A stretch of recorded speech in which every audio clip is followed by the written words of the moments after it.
Amit Khanna ji, Canada से। राधे राधे। राधे राधे महाराज जी। महाराज जी, संसार में, समाज में इतना दुख देखा नहीं जाता, कोई उपाय है? चश्मा हटा ले, दुख वाला चश्मा हटा ले, दुख है ही नहीं। दुख का चश्मा लगा रहोगे तो दुख दिखाई देगा, सुख का चश्मा लगाओगे तो सुख दिखाई देगा। और सही पूछो तो आपके पास दुख का चश्मा नहीं, दुख सुख दोनों का चश्मा है। और एक चश्मा आता है जो निर्विकार है। जैसे व्हाइट चश्मा लगाओ तो जैसा है वैसे दिखाई देगा, लेकिन लाल लगाओ तो लाल दिखाई देगा, हरा दिखाओ तो हरा दिखाई देगा। अभी व्हाइट चश्मा नहीं लगा, एकदम क्लियर। क्लियर क्या? बहुनाम जन्मनावंते ज्ञानवान माम प्रपद्यते वासुदेवा सर्वमिति सा महात्मा सुदुर्लभा। सब जगह भगवान है। सिय राम मैं सब जग जानी, करूं प्रणाम जोरी जुग पानी। कहाँ दुख है भाई? चश्मा बदला। सिय राम मैं सब जग जानी, करूं प्रणाम जोरी जुग पानी। सर्वत्र मेरे प्रभु। आपको सर्वत्र दुख दिखाई दे रहा है, सर्वत्र प्रभु है, और प्रभु है आनंद स्वरूप। गीता में भगवान कह रहे, मत्ता परतरम नान्यत किंचिदस्ति धनंजय, मेरे सिवा और कुछ नहीं। तुम चश्मा बदल लें, भगवान ही भगवान। अब जो दुख दिखाई दे रहा है वो ऐसा है, जैसे हम फिल्म देखने गए तो फिल्म में मार पीट हिंसा सब कुछ दिखाई दिया, लेकिन बाद में आकर के अगर कोई रोता हुआ आदमी मिले और आपसे कहे मैं बहुत दुखी हूं फिल्म देख के, तो आप हंसोगे कि नहीं हंसोगे? क्यों हंसोगे? क्योंकि आपको पता झूठा है, आपको पता है झूठा है, और वो सच्चा मान लिया इसलिए वो रो रहा है बंदा। आप सच्चा मान लिए इसलिए आप दुखी हो रहे हो। उमा कहूं मैं अनुभव अपना, सत हरि भजन जगत सब सपना।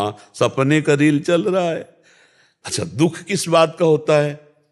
किसी को शारीरिक पीड़ा, किसी को मानसिक पीड़ा, ये देख के, और ये तब मिटेगा जब वो अपनी भूल को मिटा दे। वो अपने को शरीर मानकर पापाचरण करता रहा, पुण्य आचरण करता रहा, सुख दुख के लपेटे में पड़ा है। अगर वो अभी देखे तो चेतन अमल सहज सुख राशि, ईश्वर अंश जीव अविनाशी। अविनाशी भगवान का सुख राशि, भगवान का अंश, वो कभी दुख पा ही नहीं सकता। तो भूल से दुखी हो रहा है, वो भूल मिटाने के लिए अध्यात्म है, और अध्यात्म को स्वीकार नहीं कर रहा, मनमानी पापाचरण कर रहा है, तो कभी दुख नहीं मिटेगा। दुख चिंता शोक भय उद्वेग ये उसके अंदर बने रहेंगे जब तक भगवान का भजन नहीं करेगा। तब लग कुशल न जीव को सपने मन विश्राम, जब लग भजत न राम को शोक धाम तज काम। तो मुझे लगता है भगवान का भजन आप भी कीजिए, और जिनको आप दुखी देखते हो उनसे कहिए कि आप भी भगवान का आश्रय लेकर भजन करो, तो मंगल भवन अमंगलहारी भगवान है, समस्त दुखों को मिटा देंगे। और ऐसे तो दुखी रहोगे, ऐसे तो दुखी रहो। दुनिया में इतना दुख है कि आप देख देख कर डिप्रेशन में पहुंच जाओगे, इतना दुख संसार में है। और अगर आप भगवान के भजन में मगन हो तो आपको ये फिल्म जैसा दिखाई देगा। कहीं जन्म हो रहा है, कहीं मृत्यु हो रही, कहीं विवाह हो रहा है, कहीं विषाद हो रहा है। कितना चल रहा है संसार में, देखो ना। कहीं एक्सीडेंट में चकनाचूर हो रहे, तो कहीं पार्टी मन रही है। यहाँ सब पूरा भगवान का माया जनित खेल हो रहा है, सत्य कुछ नहीं। एक भगवान विविध रूपों में अपने को ऐसा लीला दिखा रहा है। वही सृजन करने वाला, वही पालन करने वाला, वही विनाश करने वाला। वो अपने आप से अपने आप का सृजन, अपने आप से अपने आप का पालन, अपने आप से अपने आप का विनाश कर रहा है। यही अज्ञान दुख दे रहा है। अज्ञान हट जाए तो दुख नाम की चीज नहीं। दुख एक भ्रम है, वो हट जाए बस। ये शरीर मैं नहीं हूं, पर इतना भ्रम बैठ गया कि मैं ही हूं, अब दुख ही दुख भोगना पड़ेगा। शरीर को अपना मानने वाले को कभी सुख नहीं मिल सकता। जो सुख दिखाई देता वो सुख नहीं, ये सुख की छाया है, समझ पड़ती नहीं है, मेरे गिरधर की माया है। आज तक मिला सुख? देखो गृहस्थी में वो सब भोग रहे हो, फिर वही से मन है, फिर वही चाह है, फिर वही। अरे चौथेपन अवस्था में तो कम से कम सब संसार से झंझट मिटा के भजन में लगना चाहिए। ये बहुत भगवान का भजन किए बिना समस्या का समाधान नहीं है। समस्या का समाधान बिना भजन के नहीं है। भजन करो तभी निकल सकते हो। भगवान से विमुख है, भजन नहीं तो वृद्धावस्था कैसी निंदनीय कटेगी। ये बुद्धि भ्रष्ट हो जाए तो पूरा जीवन बर्बाद कर दे। इसीलिए भगवान के भजन के बिना दुख निवृत्ति नहीं होगी। दुख तो कई तरह से घेरता है जीव को, पर भजन है तो बच जाएगा। अगर बुद्धि शुद्ध है तो बच जाएगा। अब कितने आप देखो ना, संसार को देखो, अब हम आपकी भाषा में संसार को देखो, जो भगवान से विमुख है, जो धर्म से विमुख है, उसे आप पैसा देके भी सुखी नहीं कर सकते। अगर हम सोचें कि इसको इतना सहायता कर दें कि दुख ना पड़े, वो ऐसे आचरण करेगा कि आपका पैसा देना व्यर्थ। आप क्या दे सकते हो? रुपया, पैसा, सामग्री, लेकिन बुद्धि अगर भ्रष्ट है तो सब नष्ट हो जाएगा। और बुद्धि अगर शुद्ध है तो नमक रोटी खाने वाला आदमी अपने परिवार को बहुत आनंद से जिला लेगा, नमक रोटी खाने वाला। पर बुद्धि शुद्ध कैसे हो? धर्माचरण से, भगवान के भजन से। आज शराब पीना, मांस खाना, बेविचार करना, गंदे आचरण, ये स्वभाव लोगों का बनता जा रहा है। कैसे सुधारो? कैसे सुधारो? बिना भजन के, बिना अध्यात्म के दुख निवृत्ति नहीं है। आप सहृदय हो, इसलिए आपको ऐसा लगता है कि सबको हम दुख दूर कर दें, सब सुखी हो जाएं। पर तब लग कुशल न जीव कहूं, सपने हो मन विश्राम, जब लग भजत न राम को, शोक धाम तज। जब तक भगवान का भजन, अरे भजन करने वालों की बुद्धि में थप्पड़ मार जाती माया, फिर जो भजन नहीं कर रहे उनको बख्श दे, ऐसा कैसे हो सकता है? भजन करने वालों की भी जीवन में टांग मारती है माया, है। बड़े बड़े भजनानंदी को मुंह भरा गिनाने की कोशिश करती है। कोई साधारण माया भगवान की है। और जब भजन नहीं करोगे तो क्या होगा? भजन करने वाले को तो धुबिया पछाड़ मारना चाहती है, और जो भजन नहीं करते उनकी दुर्दशा क्या हो? उनकी पूरी जेलें भरी है, यही मन से तो भरी है। मन ने प्रेरणा की ये करो और बस जेल। अब किस किस को? एक जेलर साहब आए थे तो उन्होंने कहा मैं इस बात से दुखी हूं कि हमारे कैदी चिल्ला चिल्ला के रोते हैं। वो कहते हैं एक बार मुझे चांस मिल जाए तो मैं अब वो नहीं करूंगा अब वो करूंगा जो करना चाहता हूं। अब बोले हम उनको मुक्त तो कर नहीं सकते, अब उनको कैसे सांत्वना दें? तो हम कहा सत्संग सुनाओ, उनसे कहो नाम जप करो। हम ये नहीं कहते कि नाम जप तुम्हें जेल से मुक्त कर देगा, लेकिन तुम्हें शांति प्रदान करेगा, तुम्हारी बुद्धि की सही दिशा सोच की लाएगा, पॉजिटिव सोच आ जाएगी और संसार की जेल से मुक्त हो जाओगे। भारत की जेल से भले मुक्त लाओ, भव समुद्र से मुक्त हो जाओगे यदि भगवान का नाम जप करोगे। अब गलती हो गई, अब रोज रो रहे हैं, रोज चिल्ला रहे हैं, अब क्या होगा?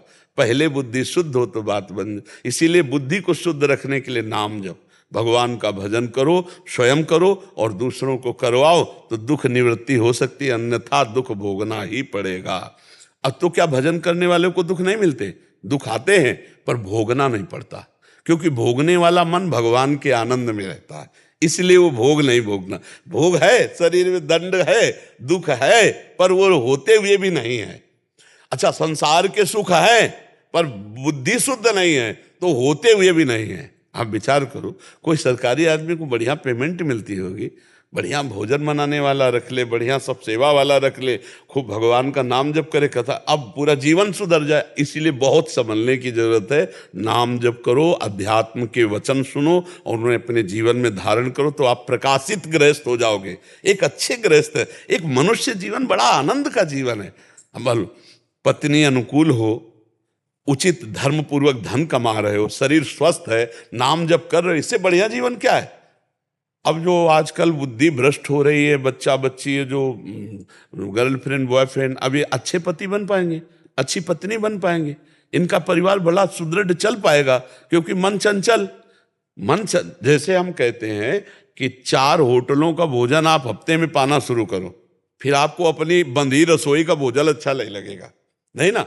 एक इंद्री रसेंद्री, ऐसे हर इंद्री है। आपने गलत संस्कार अपनी इंद्रियों को दे दिए तो क्या एक पति से संतुष्ट रहकर आजीवन आप चल पाओगे? जब आपने अभी बॉयफ्रेंड, फिर ब्रेकअप, यही तो चल रहा है। बोले हमारा उनसे ब्रेकअप हो गया, अब नया बॉयफ्रेंड। ये क्या एक पत्नी व्रत या एक पति व्रत एक गृहस्थी में चल पाएगा? अच्छा, अब आप सोचो, वो गृहस्थ जो पति देख रहा है कि पत्नी दूसरे से, पत्नी देख रही कि पति दूसरे से, वो क्या गृहस्थी होगी? वो जलन, वो अशांति। पति पत्नी एक मित्रवत जीवन निर्वाह तो गृहस्थी धन्य हो जाए। पर ये जो गंदी आदतें चल रही होने देंगे क्या? नहीं होने देंगे। तो इसीलिए हमें लगता है कि दुख निवृत्ति के लिए अध्यात्म गरज रहा है। यदि आप सही ढंग से चलना सीख जाओ, आपका चरित्र अच्छा हो, आपका व्यवहार अच्छा हो, तो आप सुखी होगे और 10 को और सुखी कर दोगे। और अगर आपके आचरण गंदे तो आप दुखी होगे, 10 को और दुखी कर दोगे। माता पिता, रिश्ते नाते, आस पास पड़ोस, अच्छा आपका जैसे भाव है तो आप किसी को भी दुखी देख के दुखी हो जाते हो ना। अगर वो सुखी हो जाए तो आपको अच्छा लगेगा ना। तो एक गलत आचरण करने वाला बहुतों को दुख देता है। ये आचरणों का सुधार होना केवल भक्ति और भगवान के मार्ग से हो सकता है, दूसरा कोई उपाय नहीं। चाहे जितना विषय सुख दे दो, वो कभी सुखी नहीं हो सकता। महाराज ययाति अपने जीवन को भोगा, अपने बेटे के 1000 वर्ष की आयु भोगी, तब उन्होंने कहा धिक्कार है यार, कुछ सुख नहीं मिला।